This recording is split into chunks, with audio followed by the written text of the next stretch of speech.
your marker is, that's where your start is from the father side. Faithful was going to talk about inheritance, and that's what Numbers, the 27th chapter, is talking about. It's talking about inheritance. But when they're talking about where our covenant comes from or what tribe you from, that is always from the father. You can't give it. You can't. You give one exception. Even if I don't argue, for the sake of argument, what you pulled out in Chronicles about the so-called Egyptian who is not an Egyptian, but even if I don't argue, you're talking about one so-called exception. Very clear ones that I can cut you with, plus other ones that I can cut you with to show that you're an idiot when you don't know what you're talking about. Both heard closely is responding to the gentleman that said, nowhere in the Bible, nowhere will you find matriarchal descent. And I cut him when I went to Numbers 27 and 8. And I went to First Chronicles chapter 2. And that's not the only place. You have a man whose father's from the tribe of Judah, but he's called the son of Manasseh because his mother's from Manasseh, named Jair. You have other examples of men who there's lineages being traced through the mother, even though they have a father who's from the tribe of Judah. See, these nincompoops don't realize that if you actually read the Bible, you do have a concept of matriarchal descent. He said there's no concept. Okay. So no, I ate him up because he's saying there was 0 examples, and I gave an example. What he attempted to do was to deviate and say, oh, well, that's just inheritance. That's the exception. It doesn't matter if it's the exception. You said there's no examples. And I, right now, just off the top of the head, gave 2 very clear ones that I can cut you with, plus other ones that I can cut you with to show that you're an idiot. Let me explain, he's not wrong, but it still doesn't protect or defend the matrial lineage at all, meaning the female lineage. Okay, go ahead. Not a member of any Israelite or any camps. Now, I'm going to be honest. What Tazariak said, a lot of truth was in there. But let's go back to the original question that we're all skating around. Where did this come from? Okay? Judaism started off patrilineal. And after the fall of the Second Temple, it switched to matrilineal. I posted the source in the chat. You guys can look it up. Okay? The reasoning behind. Can you send it to Excuse me. Yeah. Whoever wants me to send it to him, please back channel. Please back channel. The reasoning behind why that took place was because of the fall of the Second Temple. Okay. And the rabbis of that time had the viewpoint that the neshama, the soul of the Jew, comes from the mother. So that switch was made around 70 AD. Now, to all the New Testament believers in the room, the New Testament wasn't finished until 100 AD. Was because of the fall of the Second Temple. At that point, Judaism had become Hellenized. And there are still some aspects today that consider some Hellenistic aspects. The menorah, certain aspects are Hellenized. So that's the reason why it happened. The argument that you're making that it should still be patrilineal, that would be going against the rabbis for thousands of years. You would be going against the breadth of knowledge of 2,000 years worth of rabbis. Saying that it patrilineally comes through the father. Hey, let me speak. To set the Yemenites. Everybody left. So let me ask you this. Okay. When the Jewish people get attacked today, like the French woman, the 80-year-old woman that was stabbed to death by a neo-Nazi. Okay? When that stuff happens, when the Palestinians who bomb Gaza every single day, it's real, where are you guys? Because that's what it's going to come back to. Because when these changes... Wait, everybody relax.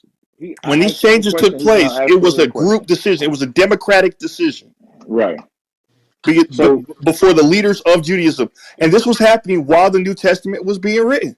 I thought you were talking about something today. Are you talking about something from back then? No, I'm saying the argument is the same. Jacob, you know this is not your house. Yes, but if I go, you don't go back. So what's the problem? What are you yelling at me? I didn't do this. I didn't do this. But it's easy to yell at me, but I didn't do this. You are stealing my house. And if I don't steal it, someone else is going to steal it. In the next few weeks, hundreds of us could be rendered homeless, including myself. I want to give all the praises and the honor to Yahweh Bahashem, Yahweh Shah Bahashem, Rucha HaQuadash, and double honors to the elder apostles and bishops of Great Millstone, honors as well to you, brethren, you fellow believers of this truth, even you few sisters, and shalom to the elect. So anyway, kind of want to go into this topic here about the numbers 27 and 8. I'm not going to go into too much of the other topic because you know how it go with these videos. So numbers 27 and 8, they're talking about the lineage of the mother, right? Which we're going to look up the word lineage, but let's read what numbers 27 and 8 actually says, if I can find it. Okay, numbers 27 and 8. I'm gonna just get to the point. Well, to get to the point, I got to go to 27 and 7. It says, where we at? Then the daughters of Zelophehad speak right, thou shalt surely give them a possession of an inheritance among their father's brethren. Right? So you hold that right there. Among their father's brethren, right? And thou shalt cause the inheritance of their fathers to pass unto them. Now how will that happen? And thou shalt speak unto the children of Israel, saying, if a man die and have no son, right, then ye shall cause the inheritance to pass unto his daughter. All right? So how would that happen? This guy is sitting up here calling people idiots. And first of all, to understand lineage, let's look up the word lineage. I mean, you can look this up in the etymology, online. You can look it up anywhere. It's just easy. This is the Merriam-Webster old, dealing with a little more the old terminology. It says lineage, it means a descent in a line from a common progenitor, right? When we go to progenitor, we can look up the word progenitor, and it says an ancestor of a direct line, a forefather, a biological ancestral forefather. So then, when we look up the word forefather, it says a person of earlier period heritage, an ancestor, right? Not foremothers. We're talking forefathers. See, this feminism is way out of control, man. It's just way out of control. And these guys, and and the title of this video is what it is. These guys are trying to defend, the oppressors. Let me say that. That's the best way I can say it.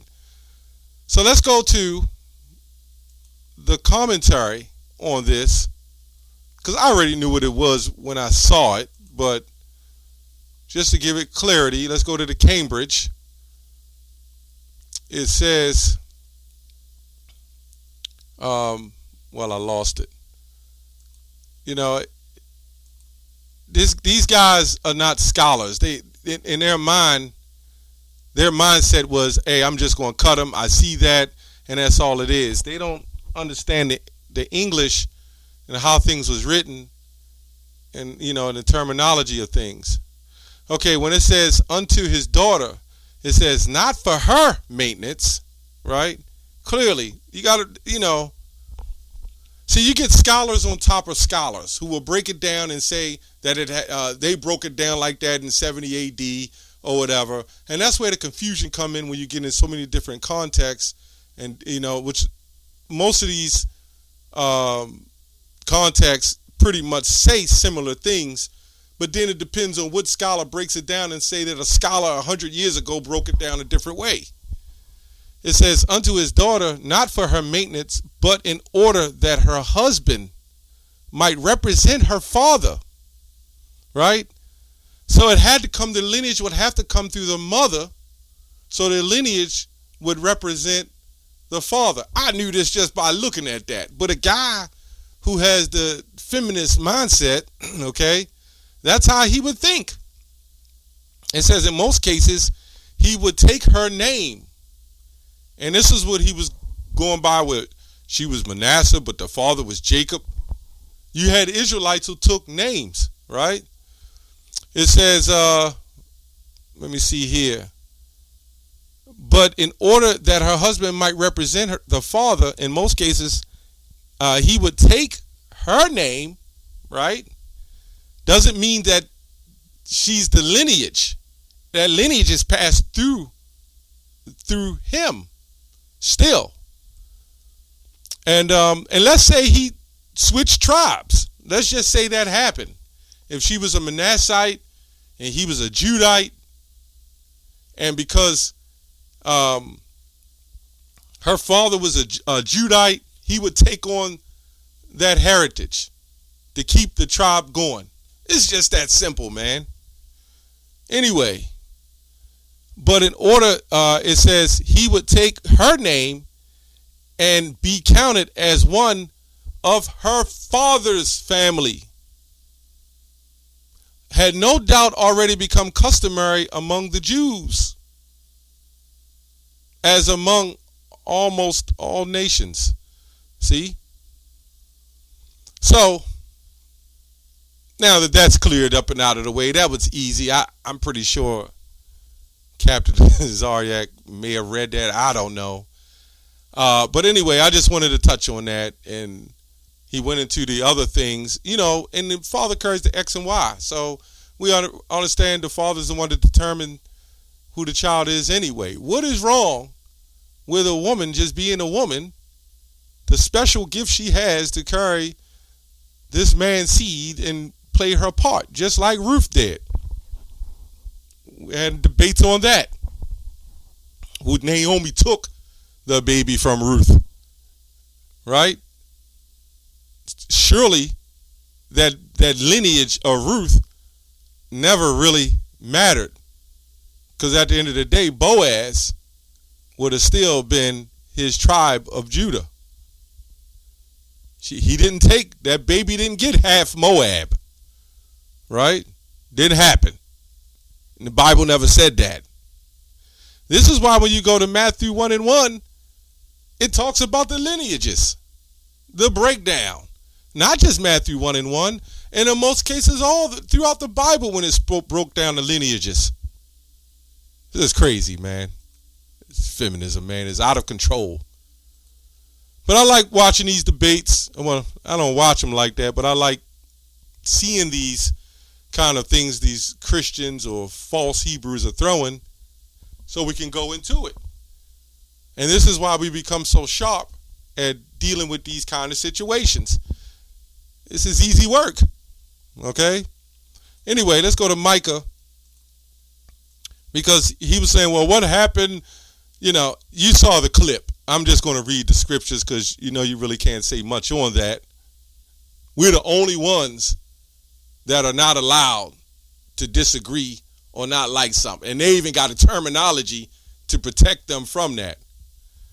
It says, woe to them that devise iniquity and work evil upon their beds. When the morning is light, they practice it because it is in their power of their hand. Job 9:24. The earth given into the hand of the wicked. And they covered fields and take them by violence, and houses, right? And houses, and take them away. So they oppress a man and his house, even a man and his heritage, right? Therefore, thus saith the Lord, behold, against this family do I devise an evil, right? From which ye shall not remove your necks, neither shall ye go haughtily, for this time is evil, which means bad times, right? So anyway, I don't really have much to say on it. I really just wanted to go into Numbers. Well, you know what? Let me get Numbers 35 and 33. This is another one. This kind of video, I was only going to touch on Numbers 27. It says, because he should have, let me say 30. Moreover, you shall not take no satisfaction of the life of a murderer, which is guilty of death. But he shall surely be put to death.